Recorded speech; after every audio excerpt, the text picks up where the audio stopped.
महाभारत में मृत्यु के उत्पत्ति प्रसंग हम सुनाई। ये धरती के नाम मृत्यु लोग कब से पड़ल, लोग काहे मरे लागल। महाभारत में जौना घड़ी अभिमन्यु के वध हो गई, अभिमन्यु के वध जौना घड़ी भई, अर्जुन कहले कि अब हमरा से युद्ध ना होई, अब हमरा से युद्ध ना होई। धर्मराज कहले जे महाराज हमर बेटा हमर चली गईले, भतीजा हमर चली गईले। अब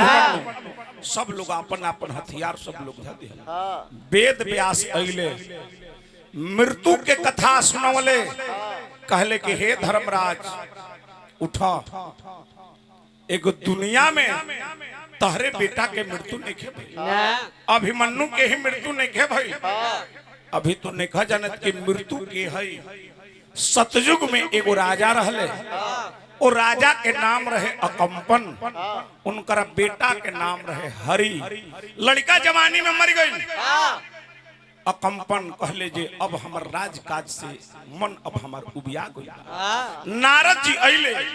अब मृत्यु के कथा सुनवले। कैसे भैया? सतयुग में महाराज अकंपन पुत्र मरण से व्याकुल,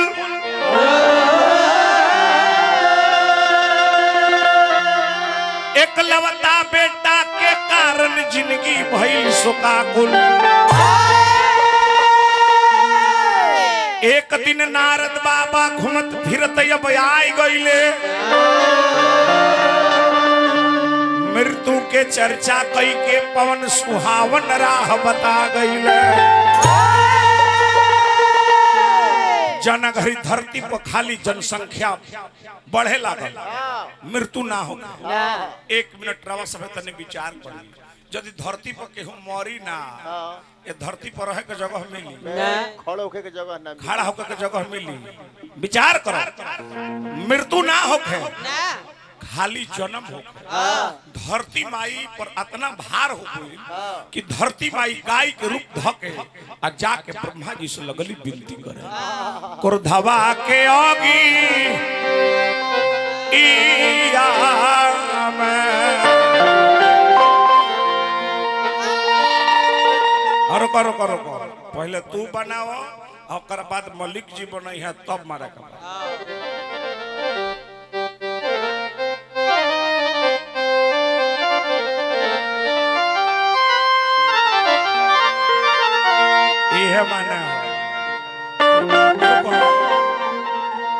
हमरो तने सुनबो सा,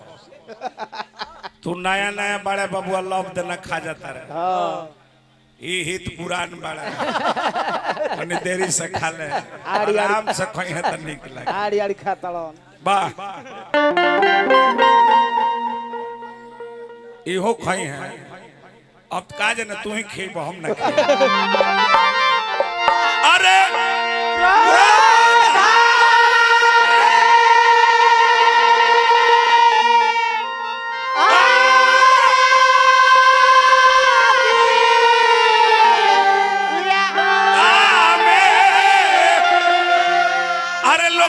मरेला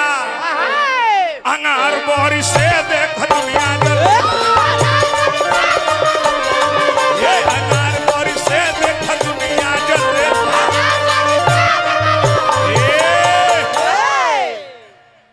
तू भैया तोर हम हाथ जोड़ता नहीं, तने 5 मिनट तने बढ़ जा। हाथवा गोड़वा बांधे के परी, हाथवा गोड़वा बांध देबो भैया। हइसन तो हम नाचे ना देखने है, पोलावा में है तन के सब 5 मिनट तन के सब बढ़ जाओ। तारा का हम खड़ा हम तरह कराई। दारुन पुकार जाके देवतन से कहली, दारुन पुकार जाके देवतन से कहली, अब ब्रह्मा के पुत्र रुद्र विनती करेला, अंगार बोरी से देख लोगवा मरेला,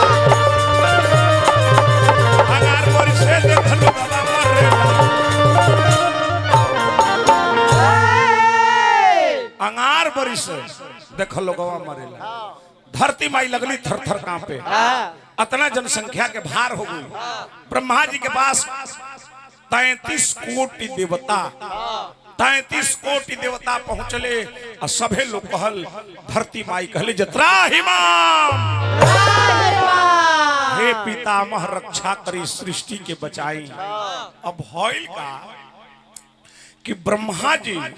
अपना ध्यान में रहले कहले किताब ब्रह्मा जी कहले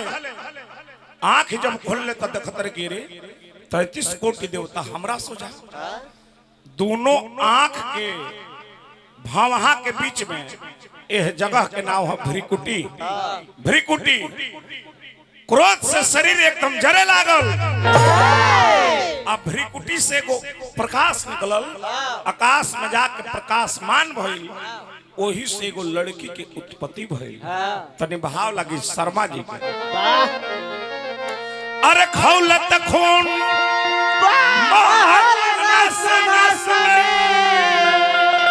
अरे देख के गुलामी तब जवानी बातल मोछिया पर आई जवानी बातल मोछिया पर आई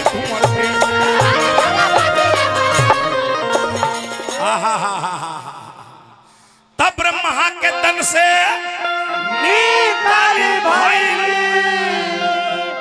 पाणे जी के याद बा भाई धर पाणे जी अरे ब्रह्मा के तन से एगो आगी के अंगारी अवतारी एगो नारी के कहानी कहे अवतारी एगो नारी के कहानी कहे उस शरीर के वो लड़की के शरीर के रंग बकरिया आंख बलाले लाल पियर आंख ने मनबा मुखड़ा अजबे ओठ के लाली छम छम पायल कर तारी देखना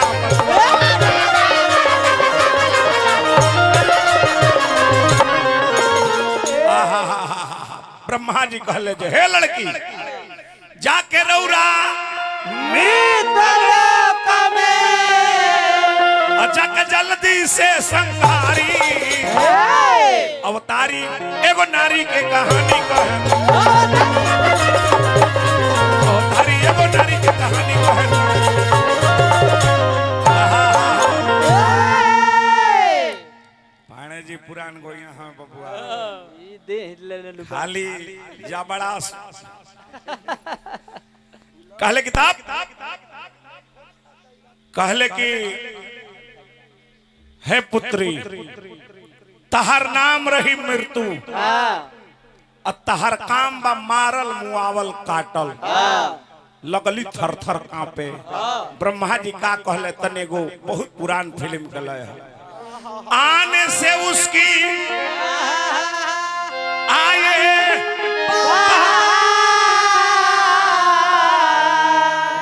जान से उसकी जाए बड़ी मस्तानी है मेरी महबूबा महबूबा। रुको नचनिया तोहरो ठीक है भैया लेकिन एकर मुंह देखला पर बुझाता जब बात सुखाइल औठाई है एकर ना हो बतक ध्यान दो हमारा बात कहले किताब ब्रह्मा जी कहले कि तहर मृत्यु हो मारल मुआवल बाटे तहर सुन के ई बतिया डराई गईली घबराई ये सुन के ई बतिया डरा गईली घबराई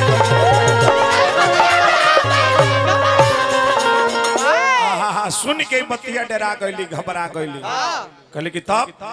ब्रह्मा जी कहले जे का चाहत बोला कहली कि हम तपस्या कर चाहत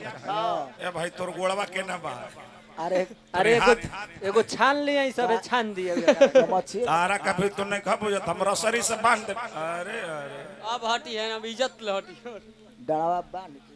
छोड़ दे जाए दे गुरुजी जाए दे कुछ जाए दे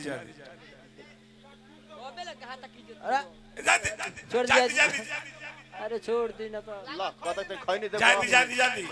छोड़ दी वहाँ का मारा के कहते नु कहतन कि तनी खाई नहीं यहाँ के कोयल बनी मारे खाती ऊ कहता कि तनी खैनी दे दी एक से एक है। का कहो भाई तो केसीए खाग हुई तक आई काम हमरा के ना चाहिए ना हमरा से होई नाये हरि जी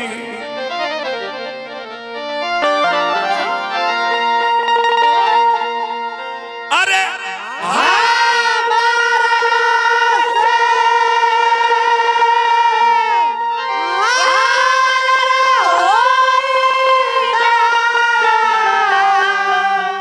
ए हरि जी उल्टा बाटे काम आई काम बदनाम करा दी ए तनिया प्योर पखाउज गलई अरे कौन रहती शरम ई काम बदनाम करा दी अरे कौन रहती शरम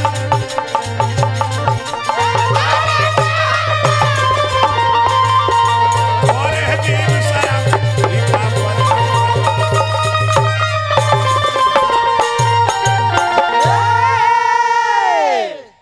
चिंता देवी नो चिंते देवी नो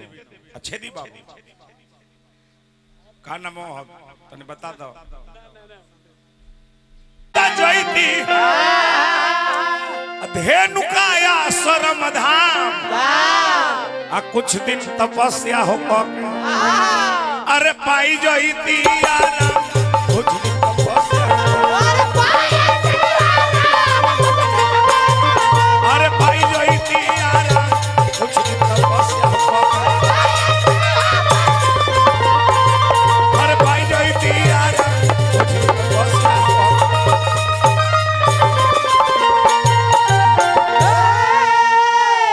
ब्रह्मा जी कहले जे का चाहत रू बोला कहले कि हम तपस्या कर चाहत रू कहां गोली तपस्या करे कहा विंध्याचल पर्वत पर हई जहाँ के विंध्यवासिनी माई के जहाँ स्थान बा ओइजा कोइली 5000 वर्ष तक तपस्या कैली फिर पेट ना भरल मन ना भरल मल्यागिरी पर्वत पर कोइली ओइजो जाके 5000 वर्ष तक कैली तपस्या अब कहाँ कोइली कहा धेनुका आश्रम धाम धेनु मतलब गाय जहाँ भगवान के धाम गाय के खुर के समान बा वही जगह के कहल जाला धेनुका आश्रम धाम में जाके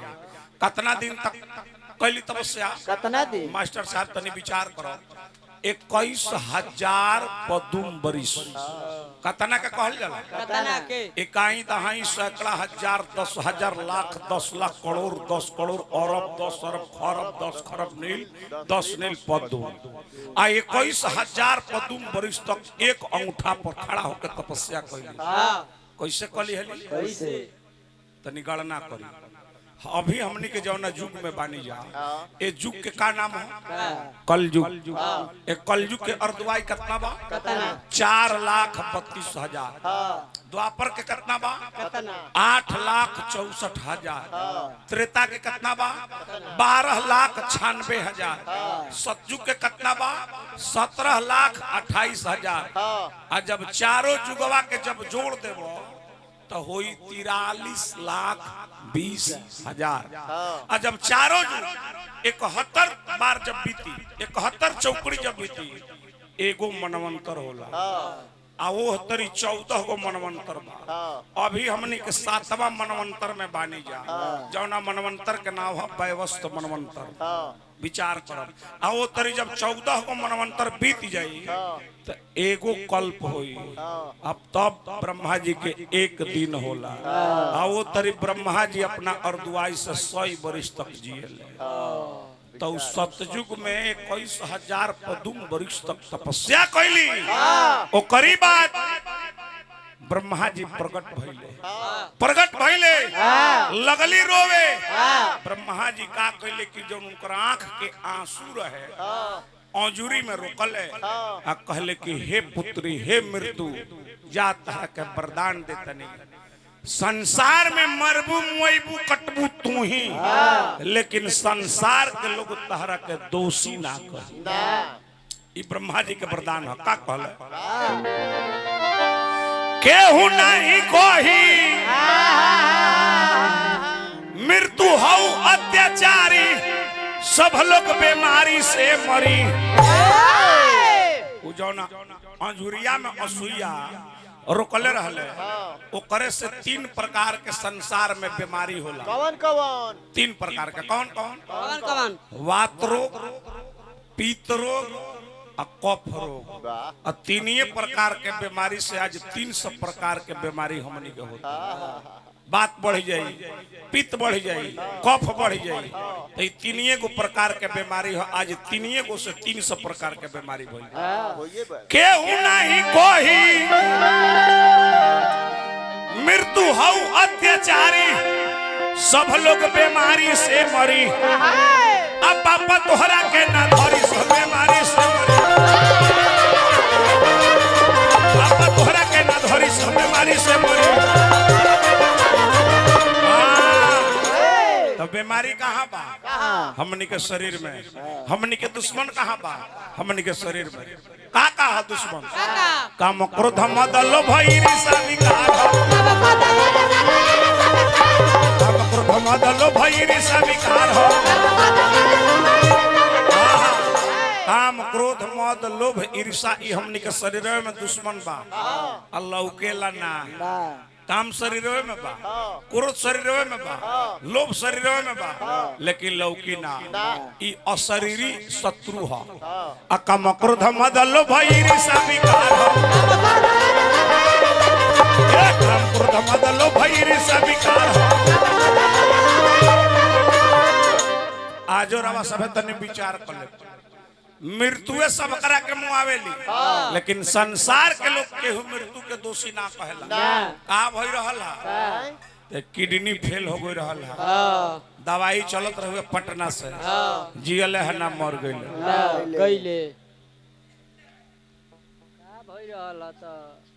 अच्छा अच्छा राम सुभक चचा स्वर्गीय चंपा देवी माई के सुपुत्र हरेंद्र यादव हमरो नाम हरेंद्र है तो लोग हमारे के बूढ़वा बूढ़वा कहेला अब बूढ़वे नाम हमार प्रचार हो देखी छोट रही न तो कजन क्वेश्चन बात कहत हो तो छोट रही तो गांव के लोग नाव धरे रही तो बूढ़स बोलत रहे एक नामे बूढ़वा तले हमार बूढ़वे नाम हमार प्रचार हो हमरा के पुरस्कार हमरा के दिल बनी हार्दिक हार्दिक स्वागत बा संसार में लोग मृत्यु मारेली लेकिन केहू मृत्यु के दोषी ना कहला का भई रहला किडनी फेल रहल बनारस दवाई चलत रहल मर गइल का भई रहल लीवर कैंसर मर गइल का भई रहुए घर से निकलले सांप काट दियो मर गइल का भई रहल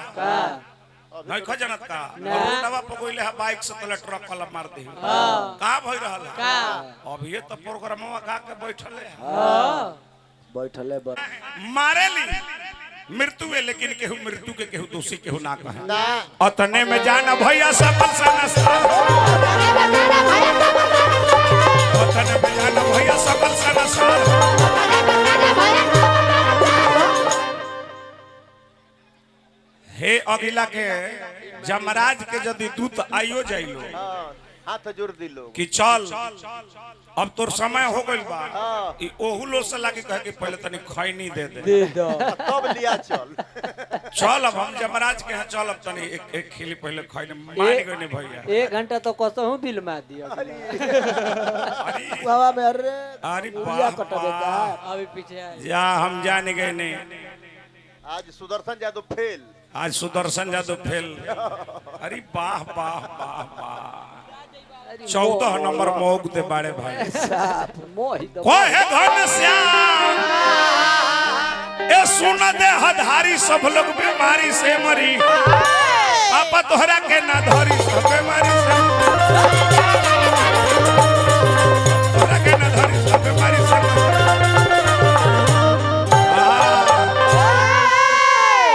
अब हमार समय लास्ट बाय को 2 मिनट के तने गो लयदारी तने गा